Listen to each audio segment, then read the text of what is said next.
The lights over the dining room table felt harsh, almost interrogating, as I sat there staring at the bare spot where my plate had been moments earlier. The scent of nutmeg and roasted turkey clung to the air, but all I could feel was the slow burn of humiliation rising through my chest, while conversations carried on as if I disappeared. My fingers brushed the edge of the table, searching for something solid to hold on to, anything that could steady the sting settling into my bones. If you've ever felt erased by the people you love, subscribe and tell me where you're listening from. These quiet wounds change us more than we admit. I didn't know it then, but that single moment would ripple far beyond one holiday dinner. That was the moment everything started to unravel. I still remember the way the room went quiet when my daughter-in-law reached across the table and lifted my dinner plate out of my hands. It was a small movement, almost gentle, but it cut straight through me. 1 minute, I was sitting there trying to pretend I belonged at that holiday dinner, and the next, I was staring at an empty place setting while everyone else kept eating as if nothing had happened. I could feel my cheeks burning, not from the heat of the kitchen, but from the sting of realizing I had just been dismissed like an inconvenience. She didn't have to say anything. The message was clear enough. Ever since I had admitted, a few days earlier, that I couldn't afford gifts this year, I had felt the shift in the air. I thought honesty might bring us closer. Instead, it felt like I had been moved to some lower place in their minds, as though my worth could be measured by the balance in my checking account. I sat there for a few seconds, forcing myself to breathe, pretending I didn't notice the sideways glances or the way my son avoided looking at me. The smell of roasted turkey and cinnamon rolls suddenly felt heavy, almost suffocating, and the clatter of forks sounded distant, like I had been pushed outside my own life. I excused myself quietly, even though no one seemed to notice I was leaving. When I stepped out onto the porch, the cold air hit my face, sharp and honest in a way that the warmth inside had not been. I walked to my car with a steady, deliberate calm, holding on to the one truth they had all forgotten. They had no idea who they were really dealing with, or how quickly everything was about to change. It's strange how quickly life can shift beneath your feet. 6 months before that holiday dinner, everything still felt steady. I had been with the same company for years, building a quiet rhythm I trusted. I wasn't wealthy, but I was stable. I knew my routine, my coworkers, even the little bakery I stopped at on my way home from the office in Providence. It felt like a life I could count on. Then came the downsizing.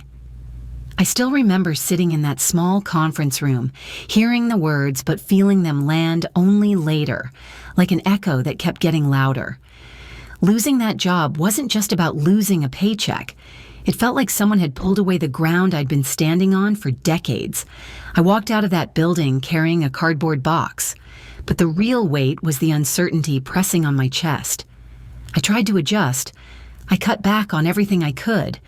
I learned to stretch groceries a little further, kept the lights off more, and told myself it was temporary. I held on to my pride, maybe too tightly. I didn't want to worry my son or his wife. At first, they checked in often, but over the months, the tone shifted. Their calls became shorter, more practical. Invitations grew fewer. I could sense something unspoken building between us. There were small moments that stung more than I let on, times when plans were made without me, or when my silence about my situation was met with their own silence in return. I told myself it was fine, that they were busy, that I didn't need much anyway. But sitting at that holiday table, with all of that distance built up over months, the simple act of having my plate taken away sliced through me in a way I wasn't prepared for. And that moment is what carries me back to that night, to the dinner that changed everything. The night of that holiday dinner felt heavier than any winter storm I'd driven through on my way to my son's house in Providence. As I stepped inside, the warmth of the place hit me first, the smell of buttered rolls, the pine from the decorated tree, the soft music playing in the background. It should have felt welcoming. Instead, I felt like someone standing in a doorway they were no longer sure they had permission to enter. Everyone looked polished and cheerful, moving around each other with practiced ease. I noticed how they positioned me at the far end of the table, a seat that felt more like an afterthought than a choice. My daughter-in-law gave me a polite smile, the kind that didn't reach her eyes. It wasn't unkind, but it carried distance, a quiet reminder that whatever place I once held in that home had shifted. I offered to help in the kitchen, hoping it might bridge the space between us, but she brushed me off with a gentle wave and a tight expression. I stood there for a moment too long, feeling the awkwardness settle into my shoulders before retreating back to my seat, the clinking of dishes, the chatter, the laughter. None of it seemed to include me. I became a quiet observer in a room where I used to feel like family. With every minute, I felt the weight of what I hadn't said about my financial struggles. No one asked how I was doing, and I realized they preferred not to know. Pretending was easier for them. Ignoring was easier still. By the time the meal was served, I could feel the shift fully. I didn't just sense the distance, I felt it wrap around me like a cold draft. And that coldness is what carried me straight into the moment that would change everything, leading me toward a truth they were never prepared to face. The drive home that night felt endless. The roads were nearly empty, but my mind wasn't. I kept replaying the dinner table, the way my daughter-in-law lifted my plate as if I were someone who didn't need to be fed, someone who didn't quite belong. By the time I pulled into the small lot behind my apartment, the humiliation had settled into a deep, steady ache. I walked upstairs in silence, hung my coat over the chair, and sat in the dim light of my living room, letting the quiet wrap around me. After a long moment, I reached for my laptop. My hands were still shaking, not from anger, but from the final push of resolve forming inside me. I logged into the property management portal I had used for years, the one no one in my family ever asked about because no one ever imagined I had anything to manage. When the dashboard opened, the list of properties appeared like a row of quiet secrets. 3 rentals across Rhode Island, 1 small duplex in Cranston, and the house my son and daughter-in-law lived in, the home they decorated so beautifully for the holidays, the home where I sat at the edge of the table like a guest they barely tolerated. I clicked on their address, letting the details fill the screen, the rent-to-own structure, the below-market rate I had set to give them room to grow, the deferred payment clause I created after my son said money was tight, all of it built on sacrifices I made quietly. Years of careful saving and saying no to myself so they could have something solid. Seeing it again reminded me of who I was before the job loss, before the judgment, before the distance. The hurt didn't disappear, but it sharpened into something clearer. I realized I didn't need to raise my voice or defend my worth. The truth was already sitting here, documented in black and white. I scrolled to the inspection tab, took a breath, and scheduled an official walkthrough. If they wanted to treat me like I didn't belong, then it was time for them to learn exactly whose roof they were living under. And that moment set the stage for everything that came next. I arrived at their house just after 2:30 p.m., the winter sun low enough to cast long shadows across the driveway. The property manager stepped out of his car beside me, clipboard in hand, looking prepared for a routine inspection. But I knew nothing about this moment would be routine for the people waiting on the other side of that door. When my son opened it, the confusion in his eyes said everything. Behind him, my daughter-in-law froze mid-step, her expression slipping between surprise and unease. Neither of them knew why I was there, or why a stranger was standing beside me with paperwork that held their address at the top. I didn't explain. I simply walked inside, letting the silence speak for me. Moving through that house felt like peeling back layers of my own history. I ran my hand along the banister I had paid to replace, remembering the contractor who installed it. I paused at the kitchen doorway, taking in the cabinets I had chosen, the ones they bragged about to guests. Every room held a memory of the sacrifices they never knew I made. Quiet choices, overtime hours, and the nights I stayed up weighing numbers to make sure they could build their lives without fear. My son's face softened as the truth dawned on him, his confusion shifting into something heavier. I could see the shame building behind his eyes. My daughter-in-law, on the other hand, stiffened defensively, arms crossed tight as she tried to hold on to whatever version of events made sense to her. But the property manager, calmly noting details around the house, made it impossible to deny what was unfolding. I didn't raise my voice. I didn't need to. I simply stood in the living room, the one I had funded from floor to ceiling, and laid out the two choices that were already documented in the agreement they'd never bothered to read. They could leave voluntarily, or they could stay and pay the market rate like any other tenants. The air grew thick, heavy with emotions they didn't know how to process. And even as they scrambled internally for footing, I could feel another shift coming, a twist none of us were prepared for, waiting just ahead. I was still carrying the weight of that inspection when my phone rang the next morning. My mind felt foggy, stretched thin by everything that had unraveled the day before. Seeing an unfamiliar number made my stomach tighten, but something in me, some tired, hopeful part, answered anyway. The voice on the other end introduced himself as someone working with my former employer, saying he needed to discuss a pending settlement tied to my layoff. For a moment, I just sat there, letting the words wash over me. A settlement. After months of feeling discarded, it sounded like a small light cracking through the dark. He spoke with a confidence that made it easy to believe him, and before I knew it, I was agreeing to meet. I told myself it was harmless, that maybe this could be the one piece of good news in a stretch of painful months. Still, underneath that flicker of hope, something felt slightly off, like a chord played out of tune. We met later that afternoon in a small office space he claimed was borrowed for the appointment. The room smelled faintly of stale coffee, and the blinds were drawn even though the sun was still bright outside. He slid a stack of documents toward me, pages filled with legal language that looked legitimate at first glance. He spoke quickly, almost too quickly, about back pay, severance disputes, and funds that had supposedly been set aside for me. I wanted to believe him. I wanted closure. I wanted to feel like something was finally being made right.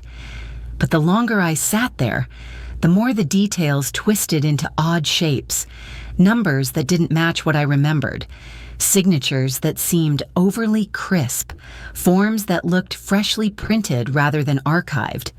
His eyes darted to the door more than once, as if expecting someone else to walk in. By the time I stepped back outside, the cold air hit me with a clarity I hadn't felt inside that room. The hope I'd carried in began to thin, replaced with a quiet, creeping unease. Something was wrong, and whatever it was, I could feel it moving closer, waiting to reveal itself in a way I wasn't prepared for. The call came just after 7:15 a.m., jolting me out of a sleep so thin it barely counted. My son's voice was strained, rushed, telling me something had happened at the house. I could hear panic underneath his words, the kind that makes your own heart start racing before you even know why. By the time the line disconnected, I was already grabbing my keys, barely aware of how quickly I was moving. The drive felt like a blur, but the moment I turned onto their street, everything sharpened. Police cars lined the curb, lights flashing against the frosted windows of the neighboring homes. When I stepped out of my car, the cold hit me hard, but not as hard as the sight of their front door, splintered, hanging open, the frame cracked like a broken rib. Inside, the house looked like it had been torn apart by a storm. Drawers dumped out, cushions slashed, cabinets hanging open. It wasn't the kind of mess someone made while searching for valuables. It felt targeted, deliberate. I could see the fear in my son's posture, the way he hovered near his wife, trying to be strong even as everything around them had been violated. As I walked through the rooms, I felt a heaviness settle into my stomach. This wasn't the kind of break-in you shrugged off. The officers confirmed it as they worked their way through the scene, pointing out small devices tucked behind vents and light fixtures, hidden cameras, receivers, things I'd only seen in crime documentaries. I felt sick realizing someone had been watching them, studying them, collecting details from inside their own home. When one of the officers showed me forged documents they had found, fake IDs, legal templates, scripts, it all came crashing together. The man who claimed to represent my former employer, the rushed explanations, the mismatched numbers. It hadn't been a strange coincidence or a bureaucratic oversight. It was part of this. All of it was connected. I stood in their living room, the same one I had funded and watched them grow into, and felt the ground shift again, relief that they were safe tangled with a rising dread. This wasn't random. Someone had accessed information they never should have had, details about my job, my finances, even the house. And as the officers continued their work, a single thought kept echoing in my mind, heavier each time it returned. Someone close to us had opened a door they should never have touched. In the hours after the police left, the house felt unnervingly still. The three of us sat in the middle of that wrecked living room, surrounded by toppled frames and scattered belongings, too drained to speak. It was the kind of silence that didn't push people apart but gently pulled them closer, as if exhaustion itself was softening the edges between us.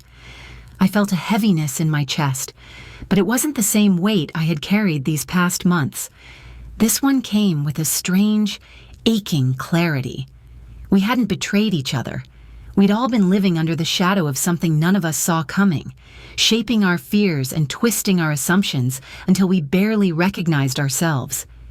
My son moved first, just closer, not saying anything. His shoulders lowered in a way that told me he was letting go of whatever anger or pride he had been holding.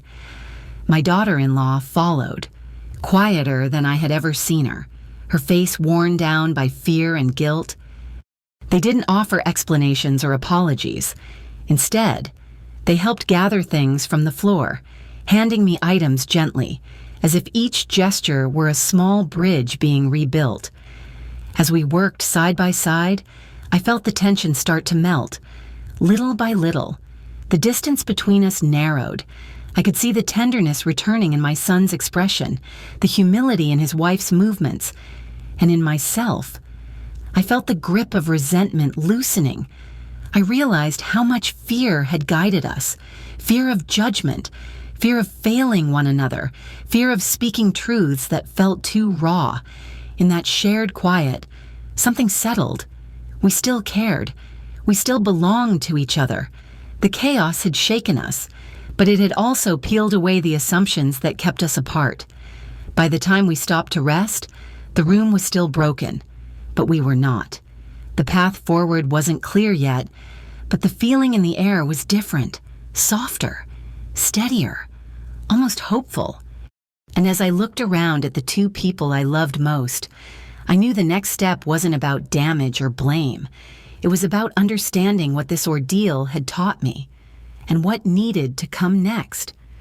When I look back on everything that unfolded, the humiliation at that dinner table, the truth I carried in silence, the fear and chaos of the break-in, and the long, painful unraveling that followed, It all feels like chapters in a story I never imagined living, and yet, standing here now, I can see how each moment nudged me toward a kind of clarity I didn't have before.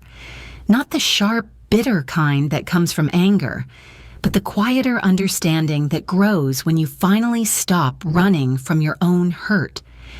For a long time, I thought I had to protect everyone from the truth. I hid my ownership of the house because I wanted my son and his wife to feel independent, to build their lives without the shadow of my sacrifices hanging over them. But that secrecy, even when it came from love, built its own distance. And when the humiliation happened, that distance turned into something sharp enough to cut both ways. After the dust settled from the fraud investigation, I sat with myself for a long time. I thought about the house, the rent-to-own agreement, the years of saving and giving, and the fear that shaped all of us. And slowly, I realized what needed to happen next. I chose not to evict them. I also chose not to keep the truth hidden anymore. Instead, I rewrote the agreement so that the house would be fully theirs in time. No market rate, no penalties, no conditions beyond the simple expectation that we treat each other with honesty. When I told them, the relief in their faces was something I'll carry with me for the rest of my life, not because they needed the house, but because we finally found our way back to each other. What this whole journey taught me is something I wish I had understood sooner. Silence may feel protective, but it can also build walls just as high as resentment. And sometimes the most loving thing you can do, the bravest thing, is to let people see the truth of who you are and what you've carried. If you've ever lived through something that changed you, or forced you to see your relationships in a new light, I hope you'll share it. I read every comment, and your stories matter just as much as mine. I think the reason this moment feels so tender to me is because, after everything, I can finally breathe again. Not the shaky kind of breath that comes after a fight or a loss, but the quiet kind that rises when you know you made it through something that could have broken you. I didn't walk away unchanged. I walked away clearer, softer in some places, stronger in others. What surprised me most was how much of my pain came from the expectations I carried, expectations of myself, of my family, of what love was supposed to look like. I held so tightly to the idea that protecting people meant staying silent, and all it did was build walls I never meant to build. When those walls came crashing down, as painful as it was, I finally saw what was left standing underneath the people who still loved me, even if we had all lost our footing for a while. I'm grateful for the healing that followed, and for the reminder that relationships survive, not because we avoid hard truths, but because we face them with honesty and grace. And I'm grateful for the resilience I rediscovered in myself, the part of me that learned I can walk through hurt, through fear, through uncertainty, and still come out grounded on the other side. If there's anything I hope you take from my story, it's this: your worth is not defined by what others see or fail to see. It's shaped by how you choose to show up for yourself when life bends you in unexpected ways. And sometimes, the most powerful thing you can do is allow yourself to be honest with others, and especially with yourself. If you've lived through something that reshaped you or taught you a truth you didn't know you needed, I hope you'll share it. I read every comment, and your stories matter just as deeply as mine.